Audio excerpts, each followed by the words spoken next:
আমার দেশে কিন্তু নির্বাচনের সময় কিছু মুফতি বের হয়, আমি এদের নাম দিয়েছি ফতুয়া সন্ত্রাস। কি সন্ত্রাস বলেন?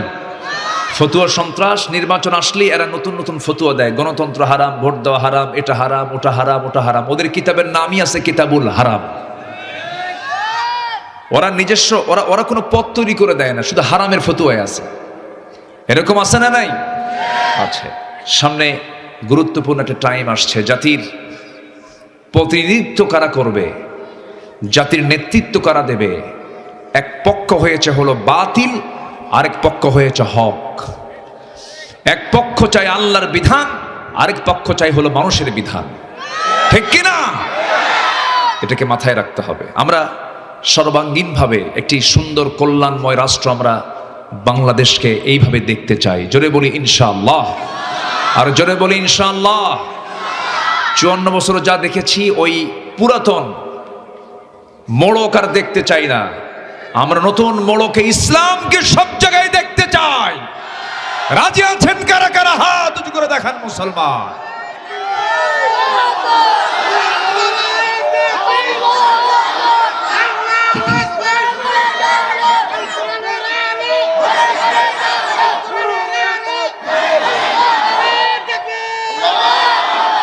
আল্লাহ কবুল করুন, জোরে বলি আমিন। সীমান্তবর্তী অঞ্চল, সবুজ বেষ্টিত প্রাকৃতিক সৌন্দর্যের অপরূপ লীলাভূমি,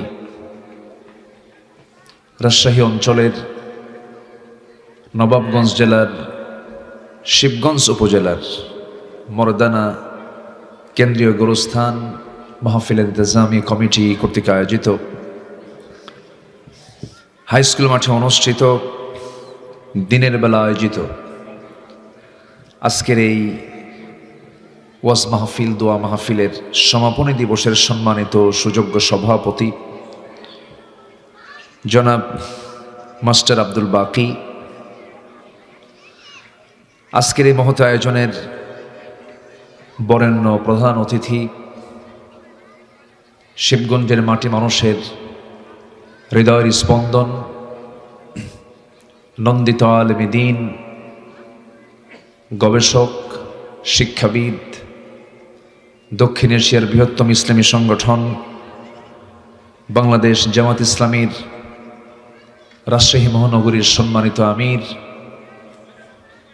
প্রথিতযশা আলেমে দ্বীন, আমার অত্যন্ত কাছের, আমার প্রিয়জন, শ্রদ্ধাভাজন ডক্টর মাওলানা কেরামত আলী, আজকের এই মহৎ আয়োজনের বরেণ্য মেহমান, কথা বলেছেন মাওলানা আব্দুর রাকিব রহমানী সহ উপস্থিত হাজারাত উলামায়ে কেরাম, ফদলায়ে ইজম, সুশীল সমাজ, জাতির শ্রেষ্ঠ সন্তান, শিক্ষক মণ্ডলী, জাতির বিবেক সাংবাদিকবৃন্দ, মিডিয়ার কর্মী ভাইরা, সামনে উপস্থিত দূরে কাছের বিভিন্ন স্থান থেকে ছুটে আসা কালেমার ঝান্ডাবাহী, তাওহীদের পতাকাবাহী, দ্বীন ইসলামের নরসারদুল বীর মুজাহিদ, প্রাণ প্রিয় সম্মানিত দ্বীনী ভাই এবং আড়ালে বসে আছেন শ্রদ্ধেয়া সম্মানিতা মা বোনেরা, আলোচনার সূচনায় আনুষ্ঠানিকতার মধ্য দিয়ে আমার পক্ষ থেকে আবারও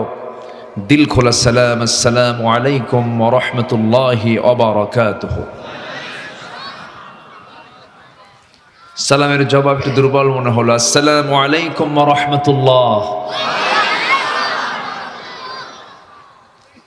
সবাই কেমন আছেন বলুন? আমাকেও প্রশ্ন করে ফেলেছেন। আলহামদুলিল্লাহ, আল্লাহ তাআলা আপনাকেও ভালো রেখেছেন, আমাকেও ভালো রেখেছেন, বলি আলহামদুলিল্লাহ। আমার পূর্বে আজকের এই প্রোগ্রামের বরেণ্য প্রধান অতিথি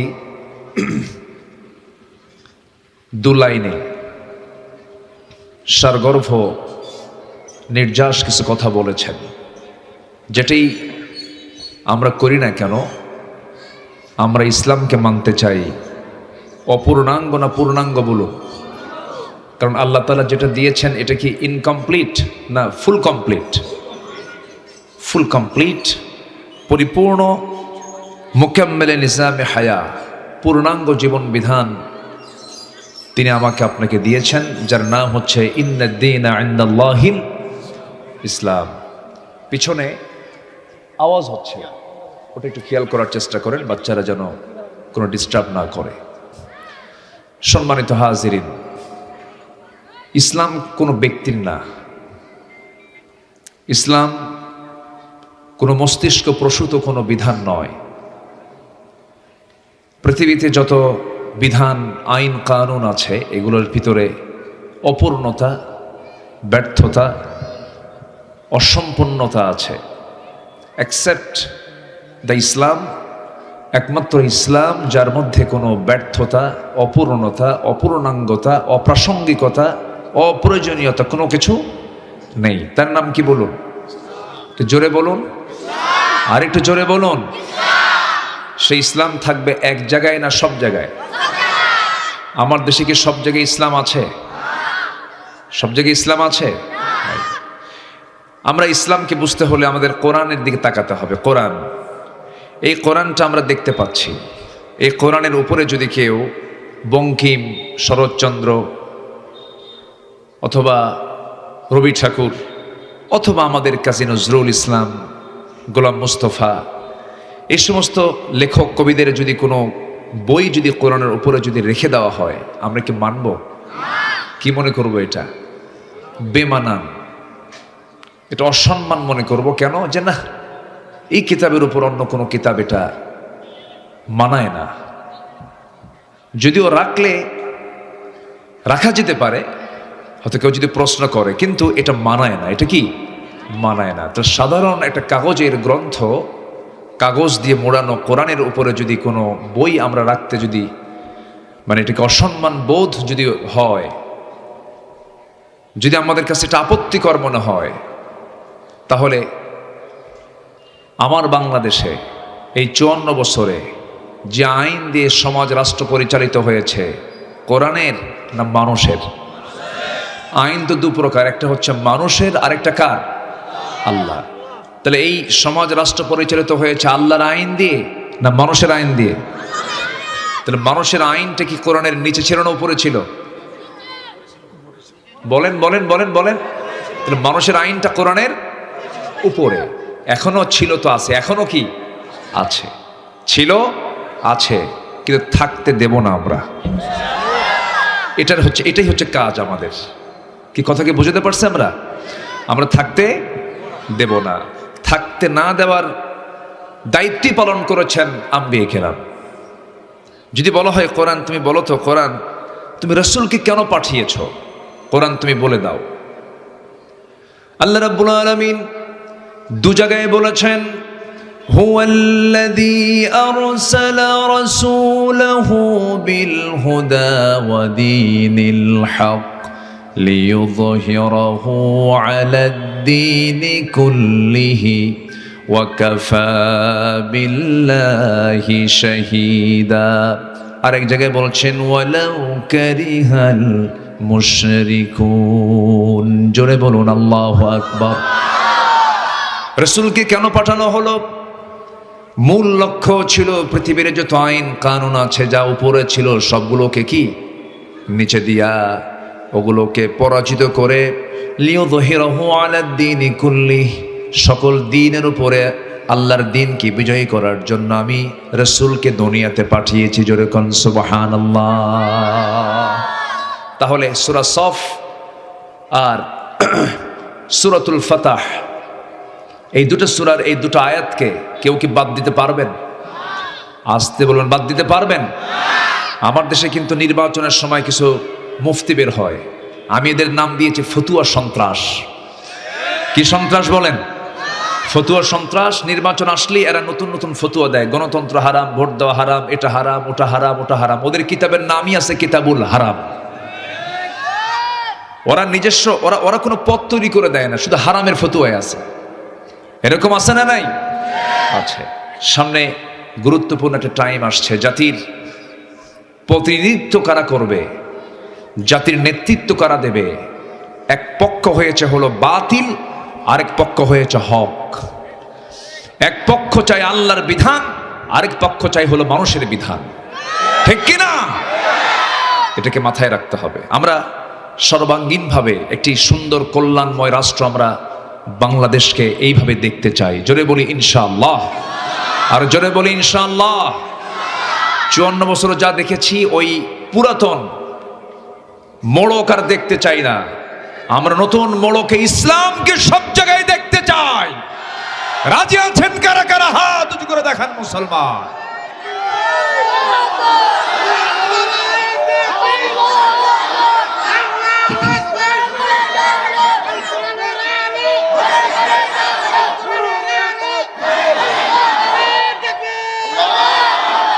আল্লাহ কবুল করুন, জোরে বলি আমিন। সম্মানিত ভাইয়েরা, আমরা হয়তো ভাবি যারা বিরোধিতা করে তারা ইসলাম বোঝে না, তারাও বোঝে। তারা জেনে বুঝে বিরোধিতা করে। তারা বোঝে না? বোঝার জন্য বিবেক কে দিয়েছেন? এমন কোনো মানুষ নাই যে আল্লাহ কাউকে কম দিয়েছেন, সবাইকে বোঝার সক্ষমতা দিয়েছেন, বোঝে তারা। ফেরাউন সেও বুঝতো, সে বলেছিল ইউবাদ্দিলা দীনাকুম, মুসা দিনের পরিবর্তন করতে চায়, নতুন কিছু সেখানে সে ঢুকাতে চায়। আবু জেহেল আবুল হাকাম ছিল, সেও ইসলাম বুঝতো। সে এত বড় জ্ঞানী ছিল, উটের পায়খানা দেখে বলতে পারতো এটা কোন গোত্রের উট। মানুষের পদচিহ্ন দেখে বলতে পারতো এটা কোন গোত্রের মানুষের পায়ের ছাপ। আবু জেহেল। এবং কোরআন তেলাওয়াতের, আমার নবীর কোরআন তেলাওয়াতের ফার্স্ট শ্রোতা ছিল আবু জেহেল। গোটা রাত ধরে ধরে দাঁড়িয়ে দাঁড়িয়ে আবু জেহেল কোরআন শুনতো। তাহলে তারা জেনে বুঝে বিরোধিতা করেছে। আজকেও সমাজে এক শ্রেণীর মানুষ সব বোঝে, কিন্তু সব জানে, কিন্তু ইচ্ছাকৃতভাবে নিজের কায়েমি স্বার্থ উদ্ধারের জন্য ইসলামের বিরোধিতা তারা করতে থাকে।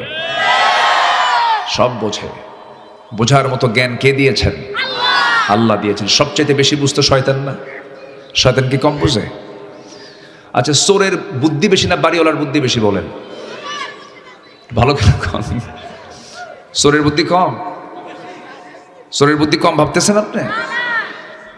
চোর আল্লাহর নাম নাই, কম না বেশি? ওর তো টেনশন বেশি। বাড়িওয়ালার তো কোনো টেনশন নাই, বিসমিল্লাহ আল্লাহ বিসমিকা আমুতু আহইয়া।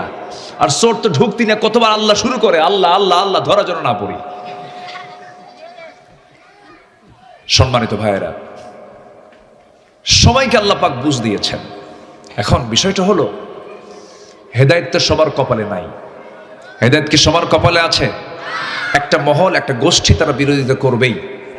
কিন্তু আমাকে আপনাকে আমার রবের সন্তুষ্টির লক্ষ্যে আমাকে আপনাকে কাজ করে যেতে হবে। এখন আমরা লকবটা নেব কি, মোমেন না মোনাফেক? বলেন, মোমেন না মোনাফেক?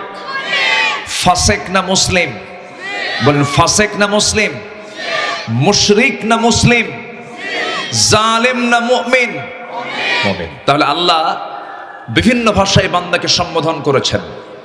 কাফের বলেছেন, ফাসেক বলেছেন, মুশরিক বলেছেন, জালিম বলেছেন, মুজরিম বলেছেন। কিন্তু আল্লাহ তাআলা এই চরিত্রগুলো বান্দার মধ্যে দেখতে চান না। আল্লাহ দেখতে চান বান্দা কি হবে? মুমিন হবে, মুসলিম হবে, এরপরে রাকিউন হবে, সাজিদুন হবে, আল আমিরুনা বিল মারুফ হবে, ওয়ান নাহুনা আনিল মুনকার হবে, ওয়াল হাফিজুনা লিহুদুদিল্লাহ, এটা হবে, সাইমিন হবে। এই চরিত্রগুলো আল্লাহ পাক বান্দার মধ্যে দেখতে চান। বিভিন্ন জায়গায় এই চরিত্রগুলো আল্লাহ পাক তুলে ধরেছেন। এখন আজকে আমি যে বিষয়ে কথা বলতে চাচ্ছি সেটা হলো, মুনাফিকদেরকে চেনার কিছু আলামত আল্লাহ তাআলা কোরআনের বিভিন্ন জায়গায় বলে দিয়েছেন। আমরা যেন এই আলামতগুলো আমাদের ভিতরে যদি দেখতে পাই, আমরা যেন মাইনাস করতে পারি। মাইনাস করলেই আমরা মুমিন হয়ে যাব। তাহলে আমি কি আলোচনা করব? যাই, সূরা মুনাফিকুন তো একটা সূরাই আছে। সূরার নাম কি? সূরা মুনাফিকুন। মানে কি? মুনাফিক হওয়ার জন্য? হ্যাঁ, মুনাফিক হওয়ার জন্য না মুনাফিকি বাদ দেওয়ার জন্য? আচ্ছা, সূরা কাফিরুন আছে না নাই? কাফের হওয়ার জন্য না কাফির কুফরি বাদ দেওয়ার জন্য? কুফরি বাদ দেওয়ার জন্য। আসুন এই সাবজেক্টটা আস্তে আস্তে করে আমি একটু আগাচ্ছি, সময় কম, তবে যে সময় আছে পর্যাপ্ত সময় যদি আমলের নিয়তে শুনি। আমরা তো ভালো লাগে এই জন্য শুনি। আমার দেশে যে পরিমাণ ওয়াজ হয়, আল্লামা সাঈদ রাহিমাহুল্লাহ যে কথাগুলো বলে গেছেন, এমন কোনো সাবজেক্ট নাই আমার মনে হয় যে উনি কোনো সাবজেক্টকে উনি অপূর্ণাঙ্গ রেখে গেছেন তার জীবনীতে। কম বেশি তিনি দার্স ভিত্তিক আলোচনা চালিয়ে 3 যুগ ধরে তিনি যে কথাগুলো বলেছেন, এই জাতি কিন্তু ওয়াজ শুনতে শুনতে সবার ওয়াজ মুখস্থ, কিন্তু নামাজ পড়ে না। কি করে না? নামাজ পড়ে না, বিড়ি খায়, মিশা কথা কয়, একটা বিড়ির প্যাকেট পাইলেই সোররে ভোট দিয়ে বসে থাকে। আসে না নাই? আসে না নাই? এগুলো করা যাবে না, এগুলো মুনাফিকের লক্ষণ। এগুলো কিসের লক্ষণ বলেন? মুনাফিকের লক্ষণ। কষ্ট পাচ্ছেন মনে হয়? আমার কথায় কোনো কষ্ট পাচ্ছেন না তো? একটু মনোযোগ দিয়ে কথাগুলো আমরা শুনি, কাজে লাগবে। আল্লাহ কবুল করুন, জোরে বলি আমিন। সম্মানিত ভাইরা, মুনাফিক কারা? কোরআনের আলোকে আমি আমার ব্যক্তিগত কোনো গবেষণা দিয়ে বলছি না, কোরআনের যে কথা সেই কথাগুলো দিয়েই আমি সাজিয়ে নিয়েছি। শুধু কোরআনকে শুধু নড়াচড়া করে বলছি, এটা আমার নিজের ব্যক্তি মস্তিষ্ক প্রসূত কোনো কথা নয়। 1 নম্বর হচ্ছে যারা মিথ্যা কথা বলে, প্রতারণা করে। এরা কি? এটা জোরে বলেন। কোরআনের ভাষায় এরা কি বলেন তো? মুনাফিক। আল্লাহ রাব্বুল আলামিন বলেন, وَإِذَا لَقُوا الَّذِينَ آمَنُوا قَالُوا آمَنَّا وَإِذَا خَلَوْا إِلَى شَيَاطِينِهِمْ قَالُوا إِنَّا مَعَكُمْ إِنَّمَا نَحْنُ مُسْتَهْزِئُونَ الله يستهزئ بهم ويمدهم في طغيانهم يعمهون জোরে বলুন আল্লাহু আকবার। এই সমস্ত লোকগুলো ধোঁকাবাজি করতে গিয়ে নিজেরাই ধোঁকার মধ্যে পড়ে যায়। 2 চরিত্র এদের। ইমানদারদের সঙ্গে মিলিত হলে বলে আমরা তো আছি তোমার সাথে, আবার শয়তানদের সঙ্গে মিলিত হলে তারা বলে আমরা তোমার সাথেই তো আছি। মূলত কারো সাথেই নাই, কারো সাথেই নাই, মূলত তারা শয়তানের। মিথ্যা যারা বলবি, সোজা সূরা মুনাফিকুন শুরুতে বলেছেন, ইন্নাল মুনাফিকিনা লাকাযিবুন। নিঃসন্দেহে মুনাফিক যার নাম হবে তারাই হলো মিথ্যুক। আমার বন্ধুগণ, এই জাতি যদি আমরা কথা বলার দিক থেকে যদি আমরা জরিপ চালাই, এই জাতির অধিকাংশ লোকগুলো সত্যবাদী না মিথ্যাবাদী? ভালো করে বলেন। জাতিগত দিক থেকে দেশের মানুষ কি মিথ্যা কথা কম কয় না বেশি কয়? বেশি বলে, ঘন ঘন মিথ্যা কথা বলে। আর একজন মানুষের জীবনে যিনি আমাদের আদর্শ, যিনি আমাদের অনুপম আদর্শ, উসওয়ায়ে হাসানা, জনাবে মুহাম্মদুর রাসূলুল্লাহ, তার জীবনে একটা মিথ্যা কথা মুখ থেকে কখনো বের হয়নি, ঠাট্টা করেও বলেননি। কি ঠাট্টা করেও আমার মুখ থেকে, আমার নবীর মুখ থেকে একটা মিথ্যা শব্দ, একটা মিথ্যা বাক্য, একটা মিথ্যা চয়ন হয়নি আমার নবীর মুখ থেকে। সেই নবীর আমরা উম্মত, কি জাতীয় মিথ্যা কথা আমরা বলি বলুন তো? মুনাফিক খোঁজার জন্য কি দূরে যাওয়া লাগবে? মুনাফিক কারা বলেন? দূরে যাওয়া লাগবে? হানজালা রাদিয়াল্লাহু তাআলা আনহু নামে এক সাহাবী, কিন্তু আমি কিন্তু সাহাবীর কথা বলছি। হানজালা রাদিয়াল্লাহু তাআলা আনহু বাড়ি থেকে একদিন বের হলেন, পাগলের মতো তিনি বলছেন বারবার, নাফাকা হানজালা, নাফাকা হানজালা, নাফাকা হানজালা। হানজালা মুনাফিক হয়ে গেছে, হানজালা মুনাফিক হয়ে গেছে। এই কথা শোনার সঙ্গে সঙ্গে সাইয়েদনা আবু বকর সিদ্দিক রাদিয়াল্লাহু আনহু শুনলেন, কি হয়েছে তোমার বলো? বাড়িতে গেলেই দুনিয়ার কথা মনে হয়, আমি মনে হয় মুনাফিক হয়ে গেছি। সাইয়েদনা আবু বকর তিনিও কাঁদতেছেন, নবীর কাছে চলে গেলেন। রাসূল শুনলেন, শোনার পরে মুস্কি হাসি মেরে বলছে, হানজালা তুমি যে সমস্ত অনুমানগুলো করছো, হতে পারে তোমার অনুমান, তুমি অনুমান করতেই পারো, তবে না হানজালা তুমি চিন্তা করো না, বিয়েটা আমার সুন্নাহ, সংসার জীবন গড়া আমার সুন্নাহ। আমার উম্মতের বৈরাগ্যতা হলো জিহাদের ময়দান। যেরকম সুবহানাল্লাহ। তুই মুনাফিক হওনি, অথচ তাদের মধ্যে কি সন্দেহ ছিল যেন আমি যেন মুনাফিক হয়ে গেছি। আমার নবীর একটা তালিকা ছিল মুনাফিকদের মদিনায়। হুযায়ফা নামে একজন সাহাবীর কাছে মুনাফিকের তালিকা রাসূল রেখে দিয়েছিলেন। ইসলামের 2 নম্বর খলিফার নাম কি বলুন? একটু জোরে বলেন, একটু প্রশ্ন করলে মনোযোগিতা বাড়ে। 2 নম্বর খলিফার নাম বলুন তো কে? ওমর। ওমর, যে ওমরকে এখনো রিসার্চ হচ্ছে, গবেষণা চলছে ওমরের শাসন প্রণালী নিয়ে। ওমরের শাসন প্রণালী এখনো কেন কিয়ামত পর্যন্ত ওমরকে নিয়ে রিসার্চ হবে। একজন গ্রহণীয়, একজন মডেল শাসক ছিলেন ওমরে ফারুক রাদিয়াল্লাহু তাআলা আনহু। সাম্য এবং গণতন্ত্রের মূর্ত প্রতীক ছিলেন সাইয়েদনা ওমরে ফারুক রাদিয়াল্লাহু তাআলা আনহু।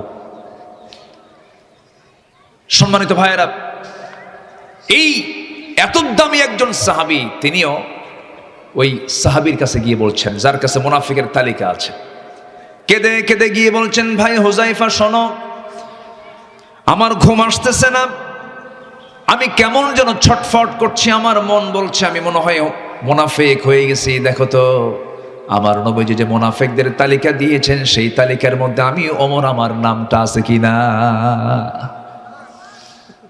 হুযায়ফা বলছেন, ভাই ওমর, আপনি কি বলছেন? আপনি এমন কথা বলছেন কেন? আপনার ব্যাপারে কি রাসূল বলেন না ওমর ফিল জান্নাহ, ওমর জান্নাতি? না না, আপনার তালিকা কেন থাকবে? তাদের মতো এমন উন্নত ঈমান, উন্নত চরিত্র অধিকারী সাহাবীদের মধ্যে যদি এমনটা সন্দেহ কাজ করে, আমাকে আপনাকে অবশ্যই এই ব্যাপারে সতর্ক থাকার দরকার। জোরে বলবেন, আছে না নাই? কি সতর্ক থাকার দরকার আছে না নাই? তাহলে মুনাফিকের তালিকা থেকে নিজের নামটা বাদ দেওয়ার জন্য একসঙ্গে 2টা জিনিস আমরা বাদ দেব। একটা হচ্ছে মিথ্যা বলা আর প্রতারণা করা। এই 2টা বাদ আমরা দেব জীবন থেকে। রাজি আছেন তো সবাই? মিথ্যা বলবো না। সবাইকে রাজি আছি? আল্লাহ কবুল করুন, জোরে বলি আমিন। as-sidqu yunji wal kidbu yuhlik, সত্য মানুষকে নাজাত দিয়ে দেয়, মিথ্যা মানুষকে কি করে? ধ্বংস করে ফেলে। এবং মিথ্যার ফলাফল হলো ইহাদি ইলান নার, জাহান্নামের দিকে নিয়ে চলে যায়। আর সত্য কথা ইহাদি ইলাল জান্নাহ, জান্নাতের দিকে নিয়ে যায়। আমরা সত্যের সঙ্গে থাকবো, জোরে বলি ইনশাআল্লাহ। নাম্বার 2 হচ্ছে মনে ঈমান না থাকা সত্ত্বেও মুখে ঈমানের দাবি করা। আছে কি না? এরকম লোক আছে না নাই বলেন তো? সারা বছর নামাজ পড়ে না, সারা বছর মাথায় টুপি দেয় না, সারা বছর ভুল করেও পাঞ্জাবি পড়ে না, পশ্চিম দিকে হয়ই না, নির্বাচন আসা মাত্রই এত সুন্দর টুপি, এত সুন্দর পাঞ্জাবি, এত সুন্দর তার ড্রেস, সাদা ধবধবা, মনে হয় কেবলই ফেরেশতা জিবরাইল আসমান থেকে নাজিল হলো। এরকম আছে না নাই বলেন? কিন্তু মনে কিন্তু ইসলাম নাই। মনে কি নাই? ইসলাম নাই। কিন্তু নাম হচ্ছে মুনিরুল ইসলাম। নাম কি? মুজাহিদুল ইসলাম। আছে না একজন মুজাহিদুল ইসলাম সেলিম, কমিউনিস্ট পার্টির নেতা। নাম হলো, আচ্ছা নামটা হলো কেমনে বুঝলাম না, মানে নাম হলো মুজাহিদুল ইসলাম আর নেতা হলো কমিউনিস্ট পার্টির। আছে না এরকম? আছে না একটা নেতা? আচ্ছা সম্মানিত ভাইয়েরা, তাহলে হ্যাঁ সিপিবি, জি। তাহলে নাম দিয়ে কাজ হবে না। আল্লাহ পাক নাম চান না কাম চান? বলেন নাম না কাম, বংশ না আমল, চেহারা না আমল? আমল। বংশ দিয়ে কোনো কাজ হবে না। আবু তালেবের বংশ কি ছোটখাটো বংশ বলেন তো? আবু তালেবের বংশ আর নবীর বংশ কি 2 না 1? এক বংশ। আমার নবীর যে দাদা, আবু তালেবের সে বাবা, আবু তালেবের সে কি বাবা। একই তো বংশ, একই রক্ত প্রবাহিত। কিন্তু আবু তালেবের কপালে জাহান্নাম, আবু জেহেলের কপালে জাহান্নাম, উতবা শাইবা মুগিরার কপালে জাহান্নাম। এগুলো সব একই গোত্রের মানুষ ছিল, তাদের জন্য জাহান্নাম কেন? আল্লাহ রাব্বুল আলামিন বলছেন জান্নাত তো তার জন্যই হবে যার ঈমান আছে, নেক আমল আছে। যার ঈমান নাই, নেক আমল নাই, বংশ দিয়া, টাকা দিয়া, পয়সা দিয়া, ক্ষমতা দিয়া, অর্থ দিয়া জান্নাত লাভ করা সম্ভব হবে না। আল্লাহ রাব্বুল আলামিন বলেন ইন্নাল্লাযীনা আমানু ওয়া আমিলুস সালিহাতি ইন্নাল্লাযীনা আমানু ওয়া আমিলুস সালিহাতি লাহুম জান্নাতুন তাজরি মিন তাহতিহাল আনহার যালিকাল ফাওজুল কাবীর উলাইকা হুম খায়রুল বারিয়াহ। আরেক জায়গায় বলছেন ওয়ামিলুস সালিহাত লাহুম জান্নাতুল ফিরদাউসি নুজুলা খালিদিনা ফিহা লা ইয়াবগুনা আনহা হিওয়ালা। জোরে বলুন আল্লাহু আকবার। ঈমান যারা আনবি, নেক আমল যারা করবে তাদের জন্য আল্লাহ রাব্বুল আলামিন নহরওয়ালা জান্নাত দেবেন। যে নহরে 4টা করে নহর থাকবে, যে জান্নাতে 4টা করে নহর থাকবে সেই জান্নাত দিবেন। এবং এটা হলো বান্দার জীবনের সবচাইতে বড় সফলতা। যেরকম সুবহানাল্লাহ। আরেক জায়গায় বলছেন যারা আমার পথে দান করবে তারা হলো সৃষ্টির সেরা। সৃষ্টির কি সেরা, খায়রুল বারিয়াহ। আরেক জায়গায় বলছেন এই ঈমান এবং নেক আমল যারা করবে তাদের জন্য আমি আল্লাহ রাব্বুল আলামিন 8 নাম্বার নয়, 7 নাম্বার নয়, 6 নাম্বার নয়, 1 নম্বরে জান্নাত, জান্নাতুল ফিরদাউস তারা আমি দিয়ে দেব। জোরে কোন সুবহানাল্লাহ। তাহলে আমরা ঈমান আনবো না মুনাফিকি করব? বলেন, ঈমান আনবো না মুনাফিকি করব? ঈমান আনবো। মুনাফিক কখনো ঈমানদার হতে পারে না। মুনাফিক কখনো ঈমানদার হতে পারে না। মুনাফিক তো মুনাফিকই, সে মূলত ঈমানদার নয়। আল্লাহ রাব্বুল আলামিন বলেন ইন্নাল মুনাফিকিনা ফিদ দারকিল আসফালি মিনান নার ওয়া লা তাজিদ লাহুম নাসীরা। জোরে বলুন আল্লাহু আকবার। মুনাফিকরা জাহান্নামের সর্বনিম্ন অবস্থান করবে, তাদের জন্য কোনো সাহায্যকারী থাকবে না। আমার নবীর যুগেও মুনাফিক ছিল। আমার নবীর বিরুদ্ধে তারা কত ষড়যন্ত্র করেছে, বদরকে এগিয়ে দিয়েছে, উহুদের যুদ্ধ লেলিয়ে দিয়েছে। এর মধ্যে সবচেয়ে বড় কিরণক যারা বড় বড় শত্রুতা করেছে তার সেই গোষ্ঠীর নাম কি বলেন? এই মুনাফিক। বলেন বলেন বলেন, কারা? মুনাফিক। ওই ইহুদিদের সঙ্গে যোগসাজশ করা, কুরাইশদেরকে উৎসাহ দেওয়া, দুনিয়ার পেস্টাস লাগায় দেওয়া, সব মুনাফিকদের কাজ। আজকের সমাজেও যত ফিতনা সৃষ্টির জন্য সবচাইতে টপ লিস্টে আছে মুনাফিকের বাচ্চারা। ঠিক কি না? মুনাফিকদের মুখ সম্মোচন করা দরকার। সম্মানিত ভাইয়েরা, আমার নবীজি মক্কায় 13 বছর থেকে মদিনায় চলে আসলেন। 13 বছর মক্কায় রাসূলকে মার দিয়েছেন না মার খেয়েছেন? হ্যাঁ, মক্কায় মক্কায় কি মার দিয়েছেন না মার খেয়েছেন? খালি মার খাইছেন। কি মায়েরগুলো খাইছেন। নবীর সামনে কেমন করে মারা হয়েছে। একসময় আমার দেশে জামাত শিবিরকে মারা জায়েজ ছিল। জামাত শিবিরকে মনে করতে এরে মরে গেলেও এদের কোনো বিচার দরকার নাই, এটা ভাবতো। যারা এই দেশে এক সময় জামাত শিবিরকে মারা জায়েজ মনে করতে, তারা আজকে কোথায়? কোথায় তারা আজকে? কোথায়? চুল পরিমাণ মানবিকতা ওদের মধ্যে কাজ করেনি। আমরা আল্লাহ পাক আয়াত হাদিস আমাদের দিয়েছেন দেখি আমাদের দিলটা নরম হয়। ওয়াল কাযিমিনাল গাইজ ওয়াল আফিনা আনিন নাস। পারি না ক্ষমা করে দেওয়া, রাগকে ক্রোধকে সংবরণ করা, এগুলো তো ইমানদারদের বৈশিষ্ট্য। আমরা ওরা যা করেছে আমরা তা পারবো না। তো ওরা যা করেছে আমাদের সাথে, কত ভাইয়ের চোখ নাই, কত ভাইয়ের হাত নাই, কত ভাইয়ের পা নাই। যার নাই সে বুঝে, আমরা বুঝবো কি? কম অত্যাচার করা হয়নি। আবু রুহানি এক ছেলে, আবু রুহানি আমি আমার বন্ধুর ছোট ভাই, তার বাবা মাঝে মাঝে আমাকে ফোন দিয়ে বলে আমি আমার বড় একটা রত্ন হারিয়েছি। এরকম অসংখ্য শহীদের বাবা সন্তান হারা বাবার বুকটা কেমন যার্তনাদ করে, কেমন যে ছটফট করে। সন্তান হারা, বাপ ছাড়া, মা ছাড়া পৃথিবীর কেউ এই কষ্টের ভাষা বুঝবে না। কি অপরাধ ছিল? অপরাধ ছিল একটাই, সেটা হলো এই লোকদের একটাই মিশন ছিল, সেটা হলো এই জমিন যার হুকুম চলতে হবে তার। শুধুমাত্র এই অপরাধে এই নির্যাতনগুলো করা হয়েছে। কিন্তু জুলুম যে টিকসই হয় না তা বাস্তবে ইতিহাস আমাদের জাতির সামনে দেখিয়ে দিলেন কে? আমরা ইতিহাসকে শুনলাম না দেখলাম? ইতিহাস শুনলাম না, দেখলাম। কে দেখিয়ে দিয়েছেন? শিক্ষা নেওয়ার দরকার আছে না নাই?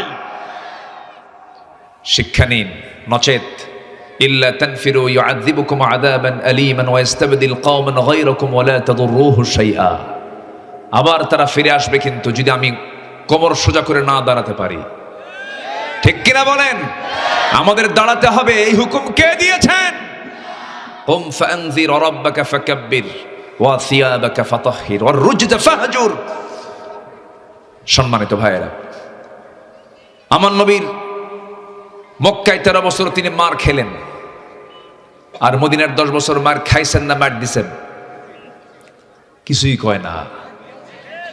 বলেন, মদিনায় আসার পর মার খাইছেন না মার দিয়েছেন? মার খেয়েছেন আবার দিয়েছেন। ঠিক কিনা বলেন? আসতে কোন কেন? আবু জেহেল মরে নাই? আবু জেহেল, উতবা, সাইবা, মুগিরা, ওয়ালিদ সব কি যুদ্ধের ময়দানে মরে নাই?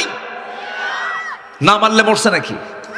তাহলে মুসলমান, আমার রাসূল শিক্ষা দিয়েছেন 13 বছর মার খেয়েছে, সারা জীবন মার খাবো না, মার দেব। মার খাওয়া সুন্নত, মার দেওয়া সুন্নত। প্রয়োজনে এই সুন্নতকে সামনে কাজে লাগাতে হবে। সবাই রাজি আছেন তো ইনশাআল্লাহ? মায়ের উপর ঔষধ নাই। মায়ের উপর ওষুধ আছে নাকি? একটা কথা বলে না, মায়ের উপরে ওষুধ নাই। প্রয়োজনে এটাকে ট্রিট করতে হবে, সবকিছুকে পাহারা দিতে হবে, সতর্ক দৃষ্টি রাখতে হবে, সচেতন হতে হবে। মুসলমান কখনো অসতর্ক, মুসলমান কখনো অপরিপক্ক হতে পারে না। মুসলমান সচেতন একটা জাতির নাম। সম্মানিত ভাইয়েরা, আমার নবীজি মদিনার 10 বছরে 86 যুদ্ধ পরিচালনা করেছেন। কতগুলো? 86 যুদ্ধ জিহাদ করেছেন। 10 বছরে 86টা যুদ্ধ অংশগ্রহণ করেছেন সাহাবীরা। আমার নবীজি নিজে গিয়েছেন 27টা যুদ্ধে। সুবহানাল্লাহ বলবেন না? আর আমার দেশের মুফতিরা জিহাদ খুঁজে পায় না, বুঝলেন? ওরা মানে জিহাদ তো মানেই হলো কি জানেন? রক্ত দিতে হবে, জানের হুমকি আসবে, মালের হুমকি আসবে, এই জন্য জিহাদ খুঁজেই পায় না ওরা। যত রক্ত লাগে দেব, প্রয়োজনে লোক পাঠাবো, আমি যাব না। বদমাইশগুলো, এগুলো হচ্ছে মুনাফিক। এগুলো কি বলেন? মুনাফিক। কিছু লোক আছে দেখবেন সব সময় চলে গোল আলুর মতো। গোল আলু আছে না? গোল আলু, গোল আলু ভর্তাও খায়, তরকারিতেও খায়, গোশতেও খায়, মাছেও খায়, ঘাটিতেও খায়। ঠিক কি না? মুনাফিক হলো গোল আলু। মুনাফিক কি? গোল আলু। আমরা হব গোল আলু না মিষ্টি আলু? মিষ্টি আলু। স্পেশালি শুধু লবণ দিয়ে আলাদা সিদ্ধ করে খেতে হবে, অনুচিত এটা অন্য কোনো কাজে লাগবে না। আমরা গোল আলু হব না মিষ্টি আলু হব? মাছি না মৌমাছি? বলেন বলেন। যত মাছি আছে মৌ ছাড়া, মৌ ছাড়া যত মাছি সব রোগ সারায় না রোগ ছড়ায়? যত মাছি, সব মাছি রোগ সারায় না রোগ ছড়ায়? আর মৌমাছি রোগ সারায়। আমরা কি হব, মাছি না মৌমাছি? মৌমাছি। আমরা একটা চরিত্র নিয়ে থাকবো, ভালোর উপরে থাকবো। মাছিতে সবার উপরেই থাকে, আমরা ভালো জিনিসের থাকবো। জোরে বলি ইনশাআল্লাহ। সম্মানিত ভাইয়েরা, মক্কায় মার খেয়ে মদিনায় চলে আসলেন। হিজরতের অর্ডার দিয়েছেন কে? আল্লাহ তাআলা। রাসূলকে কি কম মারা হয়েছে? আহা, একটা হাদিস আমাকে খুব কাঁদায়, বুখারীর হাদিস।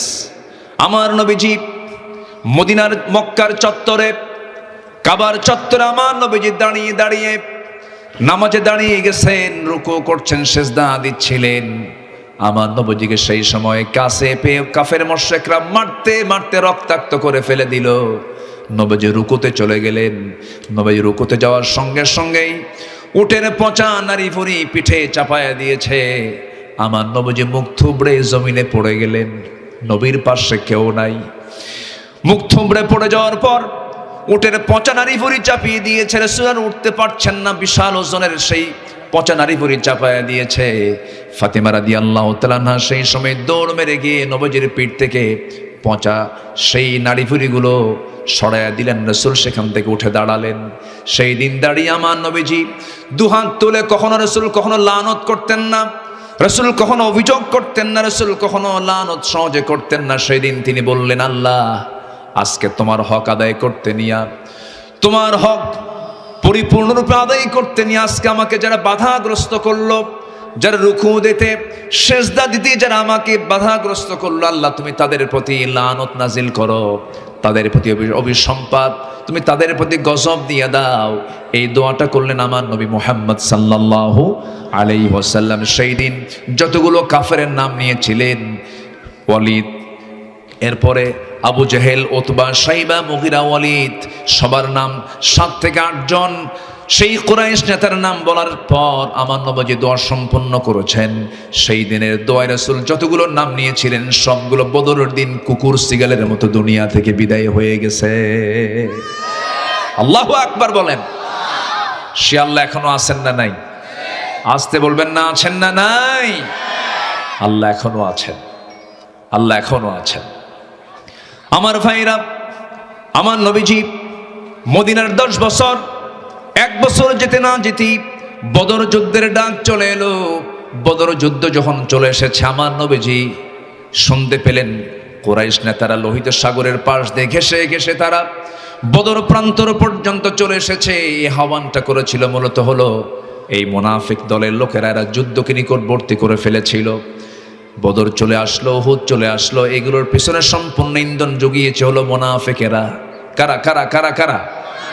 নবীর যুগে একজন মুনাফিকের নেতা ছিল, মুনাফিকদের লিডার ছিল আব্দুল্লাহ ইবনে উবাই। মুনাফিকদের লিডার, আবার তার ছেলেও ছিল বড় একজন সাহাবী, গবরে পদ্মফুল। গবরে পদ্মফুল এরকম থাকে না কিছু? বাপ খুব খারাপ, ছেলেটা খুব ভালো, আবার বাপ খুবই ভালো, ছেলেটা খারাপ, এরকম হয় কিনা বলেন সমাজে? এটা কি বাবার দোষ? না। এটা কি ছেলের দোষ? তাও না। এটা হেদায়েতের চাবি কার হাতে? আসতে বলবেন না, কার হাতে? এই মাইকওয়ালা আমাকে মনিটরটা আমার বরাবর দেন তো, আমার কানে আওয়াজ কম পাচ্ছি। মনিটরটা একটু, অথবা মনিটর থেকে একটু মানে যদি থাকে একটু আমার কানে একটু দিয়ে দেন আওয়াজটা। মাইকওয়ালা কোথায়? মনিটর আমি আওয়াজ পাচ্ছি না, মানে লোক বসে আছে, একটু সরাই দেন না হয়, মানে কান, আমার কানে যেন আওয়াজটা থাকে। জি, সম্মানিত ভাইয়েরা, আপনারা কি কষ্ট পাচ্ছেন নাকি আপনারা? সম্মানিত ভাইয়েরা, তাহলে মুনাফিক আমার নবীর যুগে যদি থাকে, তাহলে এই যুগে মুনাফিক আছে না নাই বলেন তো? আসতে বলবেন না, আছে না নাই? আচ্ছা, এই যুগে মুনাফিকরা আছে। ওরা গন্ডগোল লাগায় দিয়ে পিছ থেকে দৌড় মারে। গন্ডগোল লাগাই দিয়ে পিছ থেকে কি করে? দৌড় মারে। আব্দুল্লাহ ইবনে উবাই এগুলোই করেছে। মুনাফিকরা যে ক্ষমার অযোগ্য, ছোট্ট একটা ইতিহাস আমার মনে পড়লো। মানে মুনাফিকদের ব্যাপারে আল্লাহ পাক রাসূলকে বলেছেন আপনি কঠোর হন, অগুলুদ আলাইহিম, আপনি কঠোর হবেন, মুনাফিকদের ব্যাপারে কোনো আপোষ করবেন না আপনি, এবং তাদের বিরুদ্ধে আপনি জিহাদ ঘোষণা করবেন। ইয়া আইয়ুহান নবী জাহিদিল কুফার ওয়াল মুনাফিকিন। তো আমার নবীর সময় যে কাট্টা মুনাফিকটা ছিল আব্দুল্লাহ ইবনে উবাই, সে আমার নবীর জীবদ্দশায় মারা গেল। আমার নবীর জীবদ্দশায় যখন মারা গেল, নবীর কাছে নিউজ চলে এলো। ছেলে তো ভালো সাহাবী ছিলেন, ছেলে গিয়ে রাসূলকে বলছেন, ইয়া রাসূলুল্লাহ, আমার বাপ ইন্তেকাল করেছেন, আমার বাপ খারাপ মানুষ, আমি জানি এটা, আমার বাপ মুনাফিক তাও জানি, কিন্তু ইয়া রাসূলুল্লাহ, আমার তো জন্মদানকারী পিতা, আমার তো একটু ক্ষত হতেই পারে, আমার কষ্ট হচ্ছে, আমি আপনার কাছে আসছি, আমার বাবা মুনাফিক, তবে আমি আপনার কাছে আসছি একটা বিষয়, একটা আবদার করতে। কি আবদার বলো? হুজুর, আপনারা যদি গায়ের একটা জুব্বা দিতেন, আমার বাবার আমি কাফনের কাপড় বানায় নিতাম। আমার নবীজি মানা করলেন না। নবীজি বললেন, ও আমার সাহাবী, তুমি যখন আমার কাছে চেয়েছো, আমি তোমাকে কেমন করে মানা করি, নিয়ে যাও। জুব্বা দিয়ে দিলেন। এরপরে কিছুক্ষণ পর আবার এসে কেঁদে কেঁদে বলছে, ইয়া রাসূলুল্লাহি, আমি জানি আমার বাবা খারাপ মানুষ, আমার বাবা মুনাফিক, কিন্তু আমার তো জন্মদানকারী পিতা, আমি আপনার কাছে আসলাম একটা আরজ নিতে, আরজ করতে এসেছে আপনার কাছে, রিকোয়েস্ট করতে আসছে, সেটা হলো মেহেরবানি করে আমার বাবার জানাজাটা আপনি পড়ায় দিবেন। আমার নবীজি মানা করলেন না। আমার নবীজির দিল ছিল নরম, আমার নবীজির দিল নরমওয়ালা ছিলেন, তিনি অত্যন্ত বিনয়ী মানুষ ছিলেন। তিনি বললেন, ও আমার সাহাবী, তুমি যখন বলে ফেলেছো, কেমন করে মানা করি, চলো চলে যাই, জানাজা শুরু হয়ে যাবে। ওমরে ফারুকের মতো মানুষ পিছন থেকে আমার রাসূলের জুব্বা টেনে টেনে বলছে, হুজুর আপনি কি করছেন, মুনাফিকের জানাজা পড়াচ্ছেন কেন? রাসূল বলছেন, ওমর আমাকে বাধা দিও না, আমাকে পড়তে দাও। রাসূল জানাজা সম্পন্ন করলেন। সঙ্গে সঙ্গে আল্লাহর পক্ষ থেকে সিদ্ধান্ত হলো, হে রাসূল, ৭০ মাররাতান, আপনি যদি মুনাফিকের পক্ষে যদি ৭০ বারেরও বেশি দোয়া করেন, আপনার নবী হলে কি হবে? মুনাফিকের পক্ষের কোনো দোয়া আমি আল্লাহ কবুল করব না। নাউজুবিল্লাহ বলেন, জোরে করেন নাউজুবিল্লাহ। তাহলে মুনাফিকের জন্য রাসূল দোয়া করেও কোনো লাভ হয়নি। তাহলে মুনাফিকের জন্য জান্নাত না জাহান্নাম? জাহান্নাম। আমার বন্ধুগণ, আমার ভাইরা, এই জন্য মুনাফিকের পথ আমরা ছেড়ে দেব, মিথ্যা ছেড়ে দেব। এরপরে মুনাফিকরা কেমন হয়? নাম্বার 3 হলো মুনাফিকরা ফিতনা সৃষ্টি করে, নিজেদেরকে সংশোধনকারী দাবি করে। আল্লাহ রাব্বুল আলামিন বলছেন, ওয়া ইযা কিলা লাহুম লা তুফসিদু ফিল আরদি ক্বালু ইন্নামা নাহনু মুসলিহুন। মুনাফিকরা ফিতনা সৃষ্টি করে, অথচ তারা বলে আমরা সংশোধনকারী। আবার বড় বড় গলা বাজিয়ে তারা বলে আমরাই তো সব কিছু করি, আমরাই তো সংশোধন করি। মুনাফিকদের আওয়াজ, গলার আওয়াজ ছোট হয় না বড় হয়? বড় হয়, কিন্তু কাজে তারা ঠনঠনা, ভিতরটা তাদের ঠনঠনা, উপরে ফিটফাট, ভিতরে। ও এলাকায় এই কথা আছে? আচ্ছা ঠিক আছে। সদরঘাট কোথায় আর সাবে নবাবগঞ্জ কোথায়? এটা এখনো আছে এলাকায়। আমার বন্ধুগণ, নাম্বার 4 হলো আল্লাহর অনুগ্রহ পাওয়ার পর পূর্বের সমস্ত প্রতিশ্রুতির কথা ভুলে যায়। আল্লাহ রাব্বুল আলামিন বলেন, ফালাম্মা আতাহুম মিন ফাদলিহি বাখিলু বিহি ওয়া তাওয়াল্লাউ ওয়া হুম মুআরিদুন। জোরে বলুন আল্লাহু আকবার। নাম্বার 5 হলো আল্লাহর সাথে প্রতারণার চেষ্টা করে, সালাতে অলসভাবে দাঁড়ায়। মসজিদে না গেলে তো কমিটির নাম থেকে বাদ পড়ে যাবে। অন্তত 7 দিনে একদিন যায় শুক্রবারে। মাথার টুপিটা সুন্দর লাগায়, পাঞ্জাবিটা খদ্দরের লাগায়, লুঙ্গিটা মসমসা লুঙ্গি পরে খস খস খস খস আওয়াজ করে, আর আতর একখান ঝাঁঝালো লাগায়। মোষটা হলো হাইব্রিড জাতের, 2.5 ইঞ্চি মোটা। যায় নামাজ একখান নিয়ে প্রথম কাতারে বসে, সামনের দিকে বসে এদিক সেদিক তাকায় বলে, আমি কিন্তু নেতা আসছি, হুজুর আমার জন্য খাস করে দোয়া করে দিবেন। এমন ধরনের লোক আছে না নাই বলেন? আছে। এইদিকে আসল মুসল্লি, নকল মুসল্লি। শুক্রবারে প্রথম কাতারে, সবচাইতে প্রথম কাতারে দেখতে পাওয়া যায় আসল মুসল্লি, নকল মুসল্লি। নকল মুসল্লি সারা সপ্তাহ খবর নাই, শুক্রবারে প্রথম কাতারে জায়গা নাই। প্রথম কাতারে জায়গা নাই। সারা বছর কোনো মুসল্লির খবর নাই, প্রথম কাতারে জায়গা নাই। এরা হলো মুনাফিক। আল্লাহ রাব্বুল আলামিন বলেন, ইন্নাল মুনাফিকিনা ইউখাদিউনা আল্লাহ ওয়া হুয়া খাদিউহুম। জোরে বলুন আল্লাহু আকবার। নাম্বার 6 হলো দ্বিচারিতা, ভণ্ডামি করা, দ্বিচারিতা ভণ্ডামি করা। ইদা জাআকাল মুনাফিকুন قالوا نشهد إنك لرسول الله والله يعلم إنك لرسوله والله يشهد إن المنافقين لكاذبون। জোরে বলুন আল্লাহু আকবার। নাম্বার 7 হলো ধর্মকে পার্থিব স্বার্থের জন্য ব্যবহার করা, শপথকে ঢাল হিসেবে গ্রহণ করা। ধর্মকে তারা শুধু পার্থিব স্বার্থের জন্য ব্যবহার করে। যখন নির্বাচন আসে, হজ করে আসে, নামাজ পড়ে, মাঝে মাঝে আসর নামাজ 4 বার পড়ে। কয়বার পড়ে? যে এই লোকটা উঠলো কেন? এই ভাই বসেন, সমস্যা কি? বসেন বসেন, আমি কি শেষ করে দেব? অনেক কথা আছে তো, একটু বসেন। আল্লাহ রাব্বুল আলামিন বলেন, ইত্তাখাযু আইমানাহুম জুন্নাতান ফাসাদ্দু আন সাবিলিল্লাহ ইন্নাহুম সাআ মা কানু ইয়ামালুন। জোরে বলুন আল্লাহু আকবার। নাম্বার 8 হলো মুমিনদের প্রতি শত্রুতা পোষণ করে এবং উপহাস করে। মুমিনদেরকে নিয়ে তারা খেল তামাশা করে, ঠাট্টা করে। দেখ মুহাম্মাদের বাহিনীগুলো, দেখ, একটা কানা, একটা চাকর, একটা শ্রমিক, এই সমস্ত বলে বিভিন্ন আন্ডার এস্টিমেট করে কথা বলে। ওই যুগের কুরাইশদের সাথে মুনাফিকরাও মিলেছিল। মুনাফিকরা এই সমস্ত আচরণগুলো করত। আমার নবীর পরিবার নিয়েও তারা ষড়যন্ত্র করেছে। আম্মা জান আয়েশার সাথে আমার নবীজির সন্দেহ লাগায়া দিয়েছে। আছে না ঘটনা? আছে না? ইফকের ঘটনা, বড় একটা ঘটনা আছে। সময় থাকলে সামনের দিকে বলবো। আল্লাহ রাব্বুল আলামিন সুন্দর করে বান্দাকে বোঝাচ্ছেন, বান্দা এই সমস্ত হলো মুনাফিকের পরিচয়গুলো থেকে তোমার সতর্ক থাকবি। নাম্বার 9 হলো নামাজকে তারা অলসভাবে দাঁড়ায় নামাজে এবং লোক দেখানো তারা ইবাদত করে।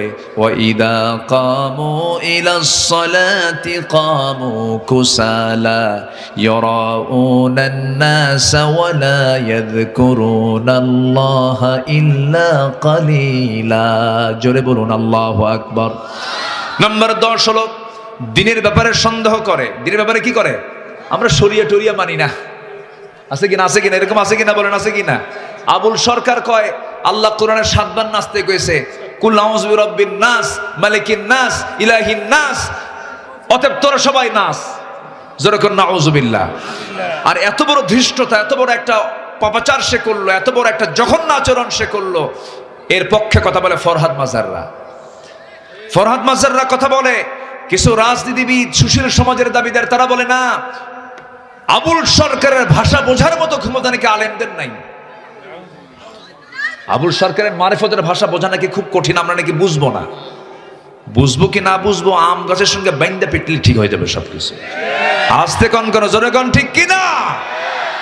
কোন আম গাছের সাথে? ন্যাংড়া? হ্যাঁ, ফজলি। হ্যাঁ, আম গাছের সঙ্গে বাইন্দা পিটতে হবে। বদমাইশ এগুলো, বদমাইশ। তো এদের সংখ্যা কিন্তু কম না। এরা বিভিন্ন সুরত নিয়ে নামে মাঝে মাঝে, বুঝলেন? এটা এই সুরতে নাম ছিল মাঝখানে। আমরা সব বুঝি। আল্লাহ, ইসলাম, কোরআন, রসুল কিনে যারা বাজে কথা বলবে, আগামীর পার্লামেন্ট আমরা নতুন একটা আইন দেখতে চাই। ওদেরকে যেন এই সমস্ত আচরণ করার প্রকাশ পাওয়া মাত্রই যেন ফাঁসির মঞ্চে ঝুলে মারা হয়। এমন আইন দেখতে চান কারা কারা? হাত উঁচু করে দেখা।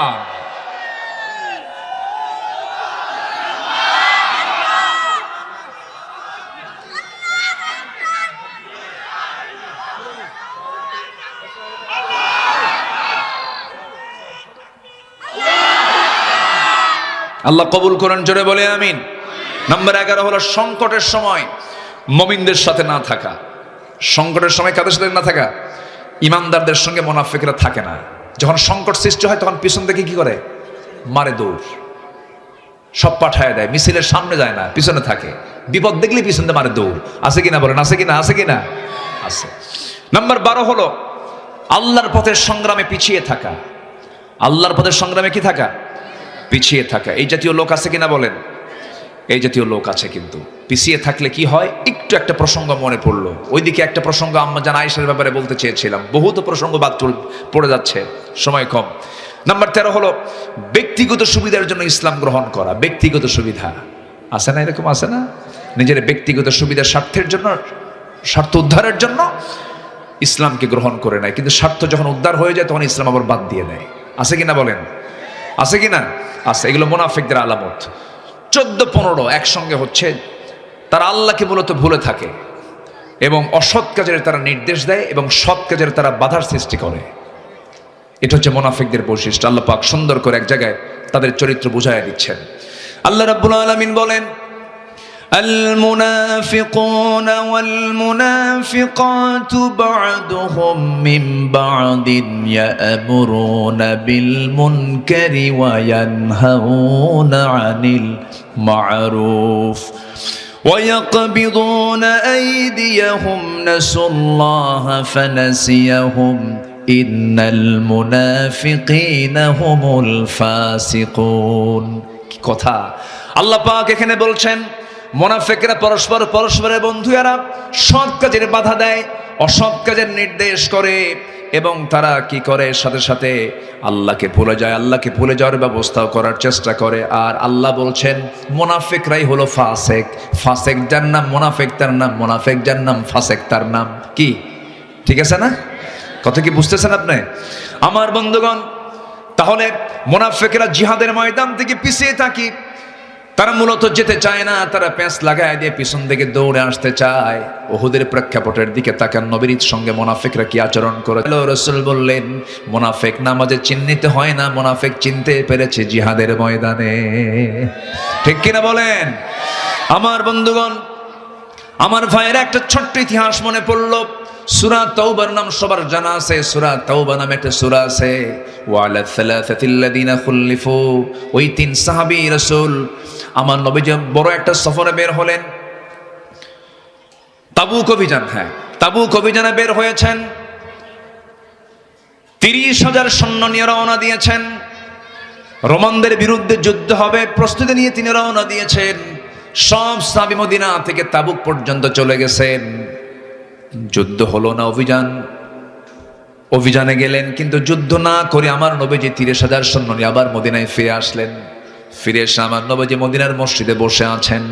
এমন সময় একজন সাহাবী তিনি আস্তে আস্তে করে হেঁটে হেঁটে নবীর সামনে হাঁটু গেড়ে দিয়া সম্মানজনকভাবে বসে বলছে, হুজুর আমি আপনার কাছে মাফ চাইতে আসছি। কেন, কি হয়েছে হুজুর? যুদ্ধে যাই নাই। রাসূল কিন্তু জানেন না। রাসূল কি গায়েব জানতেন? আসতে কয়, রাসূল গায়েব জানতেন?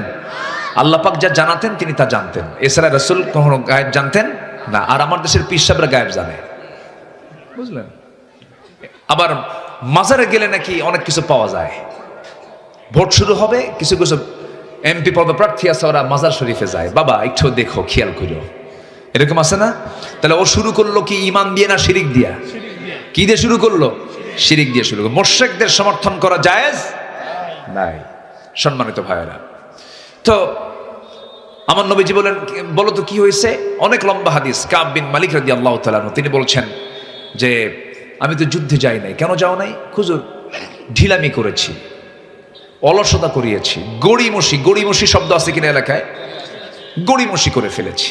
মানে আমি ভাষা খুঁজে পাচ্ছি না। আপনাদের ভাষা আরো সুন্দর তো, চাঁপাইনবাবগঞ্জের ভাষাটা আরো মিষ্টি ভাষা, বলি আলহামদুলিল্লাহ। আপনাদের আম যত মিষ্টি তার চেয়ে বেশি মিষ্টি আপনাদের ভাষা, বলি আলহামদুলিল্লাহ। ভাষাগুলো বোঝা যায়। মুর্শিদাবাদ সাথে লাগানো তো, নদিয়ার সাথে লাগানো, এই জন্য আপনাদের ভাষাগুলো আপনারা মারপেট থেকে ভালো পেয়েছেন, বলি আলহামদুলিল্লাহ। তো গড়িমসি করেছি হুজুর, আমি যুদ্ধে যাইনি। তাই আমার নবীজি শান্ত মনে শুনলেন। এবার শুনতেছেন যে আর কে কে যায় নাই। কি কথাই বুঝতেছেন কি? আমার নবীজি মানে রিপোর্ট নিচ্ছেন। কাব ঠিক আছে তুমি যাও না, আর কে যাও নাই বলো তো? এবার তিনি বলছেন, ইয়া রাসূলুল্লাহ, আরেকজন যায় নাই, সে হলো হেলাল বিন উমাইয়া যায় নাই। আর কে যায় নাই বলো? মুরারা বিন রাবিআ যায় নাই। আর কে যাও নাই বলো? হুজুর আমার জানা নাই। মোট কয়জন হলো?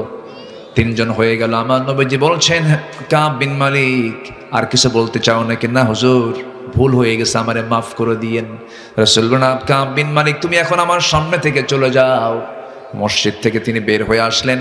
আমার নবীজির সঙ্গে সঙ্গে তিনি নোটিশ দিয়ে দিলেন, এই 3 জন ব্যক্তি যারা যুদ্ধে যায় নাই, এই 3 জন ব্যক্তির সঙ্গে আমার কোনো সাহাবী, মদিনার কোনো সাহাবীর লেনদেন, কথাবার্তা, এমনকি সালাম কালাম পর্যন্ত কেউ করতে পারবে না। বয়কট, কোনো কথাবার্তা নাই, কোনো সালাম কালাম চলবে না। ঘোষণা দিলেন কে? বলেন, মুহাম্মদ সাল্লাল্লাহু। সারা জীবন তো শুনি যে রাসূল ছিলেন ধৈর্যের পিরামিড, রাসূল শুধু মাফই করতেন। দেখেন কি অ্যাকশন শুরু হলো। দেখেন কাব বিন মালিক রাদিয়াল্লাহু আনহু মসজিদ থেকে বের হয়ে বাড়ির দিকে যাচ্ছেন। বাড়ির দরজায় গিয়ে নক দিয়েছেন। এদিকে রিপোর্ট তো হয়ে গেছে, সবার কানে কানে চলে গেছে। দরজায় গিয়ে নক করছেন, স্ত্রী দরজা খোলো। আমি কাব বিন মালিক। স্ত্রী বলছেন, স্বামী আমার, আপনার বাড়ি, আপনার ঘর, আপনার দরজা কেন খুলবো না? খুলবো, তবে শর্ত হলো আপনি যদি ঘরের মধ্যে ঢোকেন এই দিক দিয়ে ঢুকবেন, আমি পিছনের দরজাটা বের হয়ে যাব। কারণ যে ব্যক্তিকে রাসূল বয়কট করেছে, আমি তার স্ত্রী হলেও আমি তাকে বয়কট করতে বাধ্য হলাম। কি কথা কি বুঝতেছেন আপনারা? আনুগত্য কাকে বলে? কাব বিন মালিকের চোখে পানি চলে আসলো। দুনিয়াটা ছোট হয়ে গেছে। আহারে কি যেন করে ফেললাম, কত বড় ভুল করে ফেলেছি, গড়িমসি করে ফেলেছি। বাইরে বের হয়ে ছোট্ট দুটো ছেলে, 11 বছরের 13 বছরের ছোট্ট ছোট্ট দুইটা ফুটফুটে বাচ্চার দিকে ডাকতেছে, আমার কলিজার টুকরা সন্তানের দিকে আসো। সন্তান দুইটা বলে, যাব না। কেন? রাসূল তোমাকে বয়কট করেছে, আমরা দেখা করব না। সুবহানাল্লাহ, সুবহানাল্লাহ। কাব বিন মালিকের কাছে দুনিয়া ছোট হয়ে গেল। বউ পরিবার পরিজন সন্তানাদি সব বয়কট করা শুরু করে দিয়েছে। হেলাল বিন উমাইয়ার বয়স তখন 70 বছর। 70 বছর কি যুবক না বুড়া মানুষ?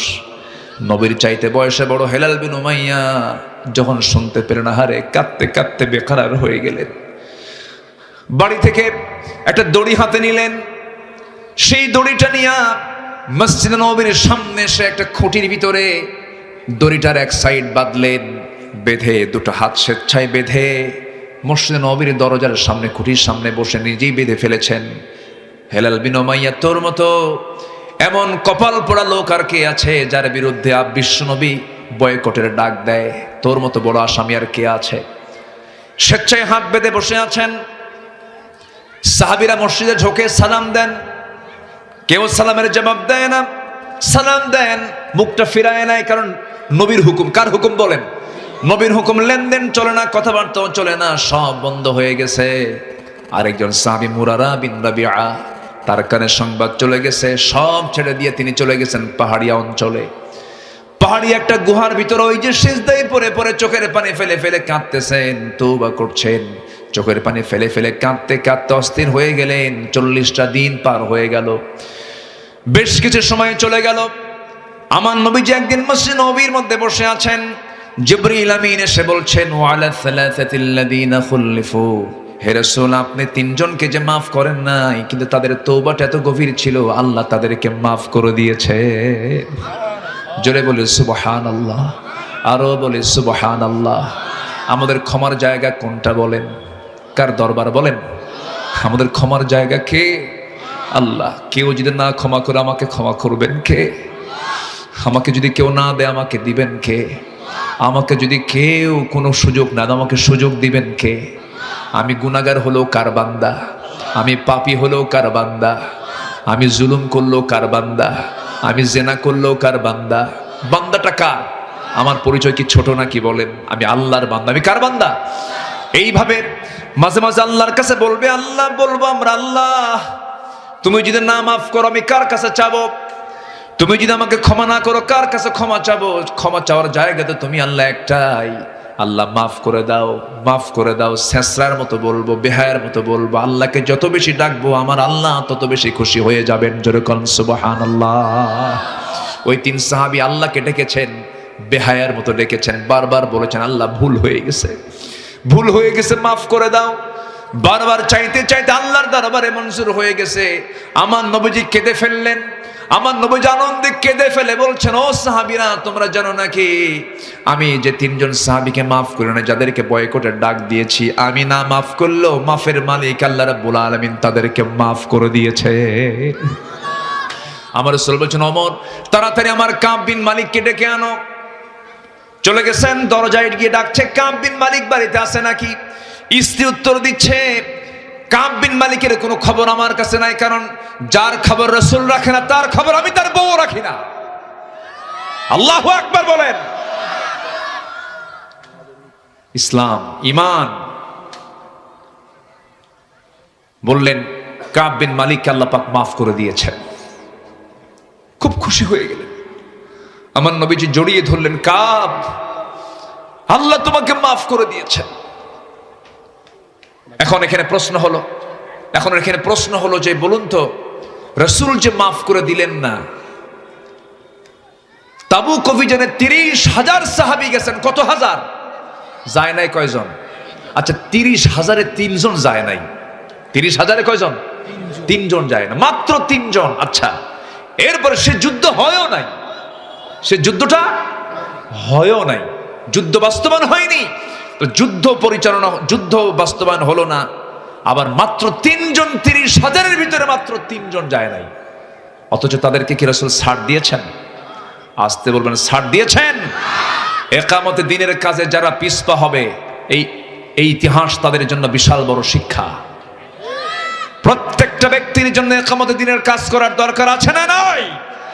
যতক্ষণ পর্যন্ত আল্লাহর জমিনে দিন না কায়েম হবে, জান মাল দিয়ে ময়দানে কাজ করতে রাজি আছেন কারা কারা? হাত উঁচু করে দেখান মুসলমান।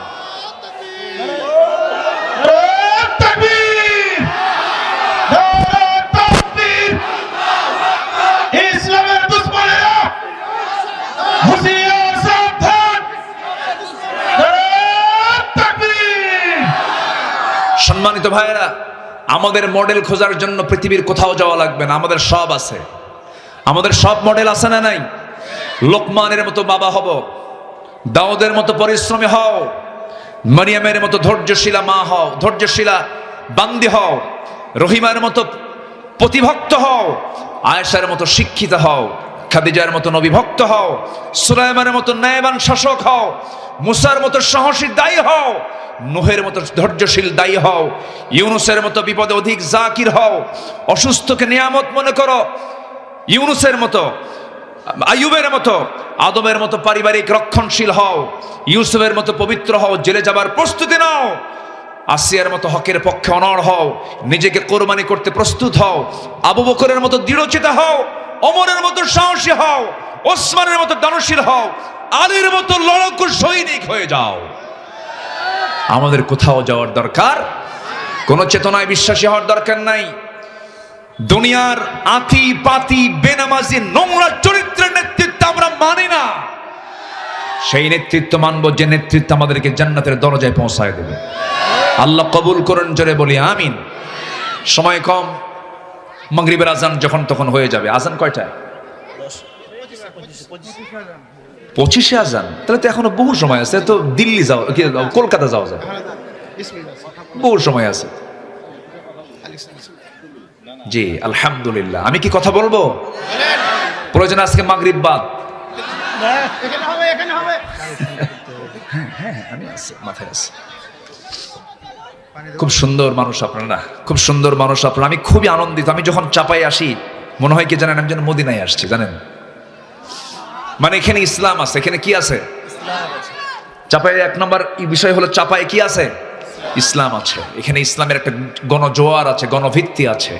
এটাকে নষ্ট করতে হচ্ছে একটা কুচক্রান্তকারী মহল, একটা নষ্ট করার জন্য চেষ্টা চালাচ্ছে, বিভিন্ন ফতুয়াবাজি করছে। আমাদের সতর্ক থাকার দরকার আছে না নাই?